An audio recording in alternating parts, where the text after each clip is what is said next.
Or strange as he was in the vehicle about to drive off. But you did see her slapping him, though, it sounds like. Yes, it was like, my memory is he was in the driver's seat, and she has the driver's door open, and she's like kind of hitting him either in the arm or maybe on the face, maybe with an open hand, like, hey, let me in, don't be a jerk, something like that. Okay. Well, you know, your story is really, really helpful because you're an independent witness, and we've just interviewed both of them, and what you're saying is making everything make a lot of sense. So I really appreciate that I ran into you and that I was able to get your number and talk to you. So thank you very much. If we need to ask for a written statement, obviously it's voluntary, it's helpful, but at this point I don't know if we need to go that far unless you're around and super willing at this moment. I can meet you and get a statement. Yeah, no, I live here, totally willing to do that. Oh, nice. Okay. Maybe I'll just go. Yeah, I can go write it down now before memory fades. Because, like I said, I was kind of just casually observing, but something did seem off, and just wanted to make sure that no one was in a bad situation. So. Where can we find you to give you a form real quick?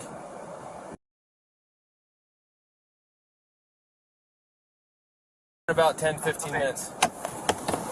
Okay, cool. All right, Thank you. Appreciate you. All right, bye-bye.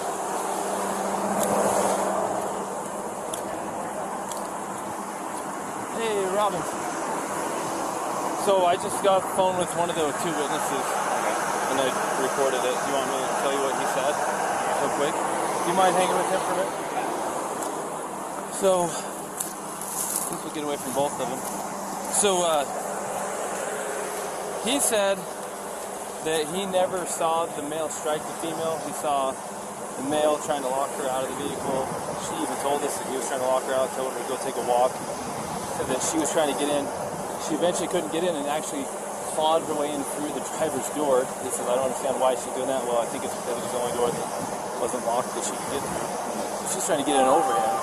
He's trying to disengage from her. I guess he hung her backpack on the back probably so she would have her shit so that he didn't have to engage with her.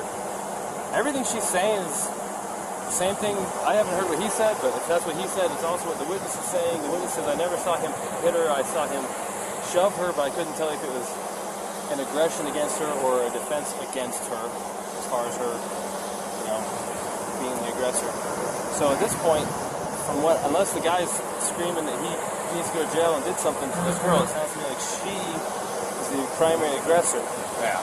Now, the problem with her being the primary aggressor is in incidents of domestic assault, be it a male or be it a female, we shall arrest. Now, it doesn't necessarily mean they have to go to jail. We can do a citation if it meets one of three criterion, which one of them is that we can ensure that they're not going to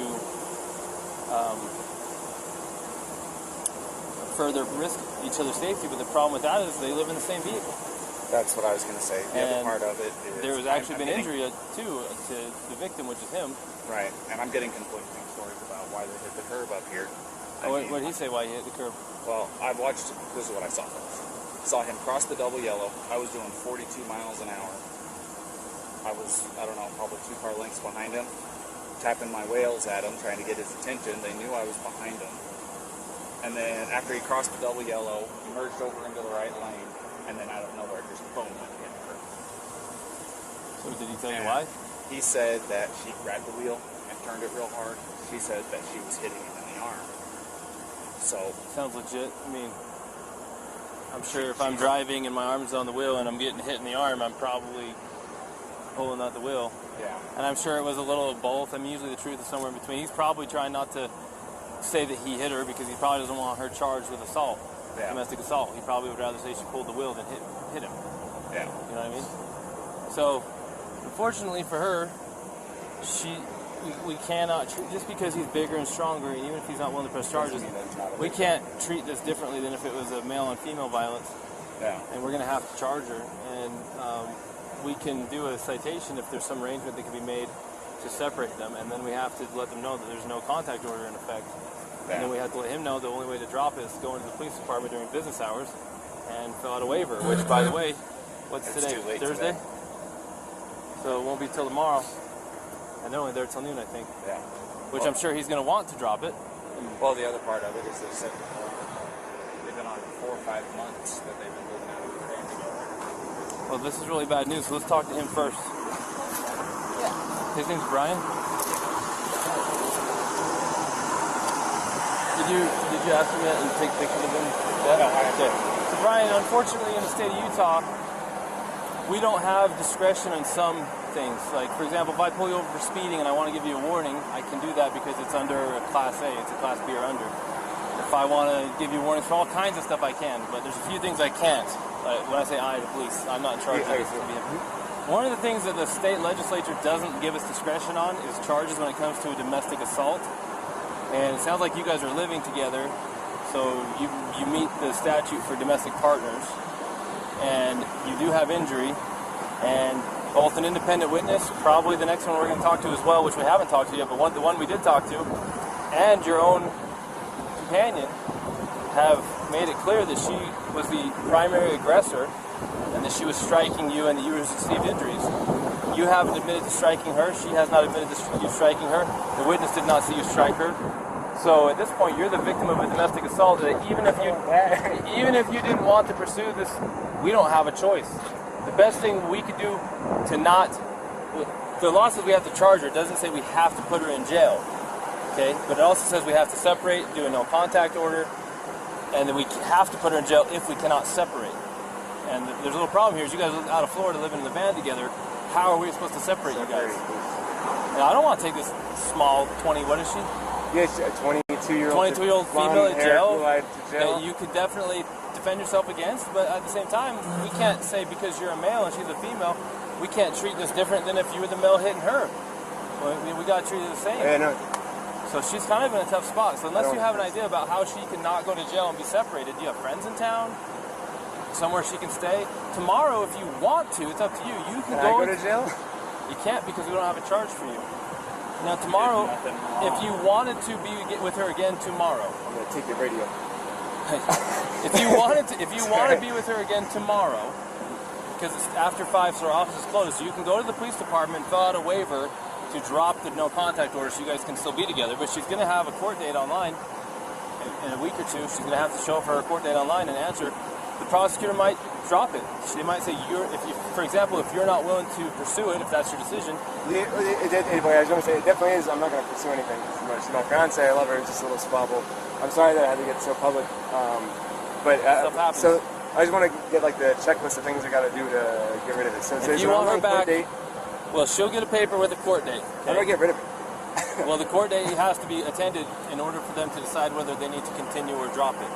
The first is just an initial appearance to say, are you who we think you are? Yes. Do you understand the charge that's been brought against you? Yes or no? Yes or no, the answer. Do you have an attorney? Yes or no? Do you need one? And then from there, she can ask to speak with the prosecutor. The prosecutor might be contacting you and say, hey man, I know she's 110 pounds soaking wet and you're a big strong guy and we understand you're not even wanting to pursue this, but the cops have to follow the statute. We're in the interest of you, of justice for you as a victim, what do you think? And they can decide to still prosecute her. Or they can decide to drop it. Or they can decide to give her a plea and make it kind of go away if she behaves from now on. But that still does not eliminate the first court appearance that she has to attend, which thankfully for you guys is going to be online. So you don't have. So if you're out of town, here's the thing: if you're out of town and she doesn't come into our court appearance online, they can suspend her driver's license. They can issue a warrant for her. So she needs to play ball and go. Does that make sense? Yeah. And we're a team. Me and her are a team. I'm sorry about all this. I apologize again. But so she's got her online court date. Just acknowledge that she's her, and then she's got the one for the. Well, there's automatically right now there is something called a no contact order in place. Yeah. From this point forward until tomorrow, if you wish to drop it, you have to go into the 217 East Center Street, Moab City Police Department, and you have to ask. We'll give it to you. You want to fill out a waiver that you're requesting a waiving of the contact order, the no contact order. The no contact order means she cannot come into contact with you, she cannot talk to you, she cannot text you, she cannot go onto any premises that you're occupying, she cannot go to your vehicle. And until you drop that, or until court date, if you don't drop it, it stays in effect until midnight on the day of court. And then that gives you time to get a protective order, a long-term one, if you feel like you need one. But it sounds like you don't even want this one. So tomorrow, they open at 8, you can go in the police department, you can fill out the waiver, they can remove it, then you can say, hey babe, where you at? Let me pick you up. And you can pick her up. Now, we're hoping not to put her in jail, but if she doesn't have somewhere to go tonight, to be separate from you, then where are we supposed I to can't do? talk to her now because it's Because separation, there's no right? contact order there. So tell me this. Do you guys have enough money for like a hotel room or anything like that? Because what we could do is we'd cite her for this, and then I'd give her a ride over to whatever hotel you guys is And choosing. you can pick her up there tomorrow if you And want you- to drop the no way. They don't On contact. your way to go pick her up, you stop over there at the PD, sign the paperwork that they're requesting, and then you can go pick her up quite literally within minutes. Unless you know someone else in town that's a friend that she can stay with. Yeah. Yeah, no, unfortunately not. I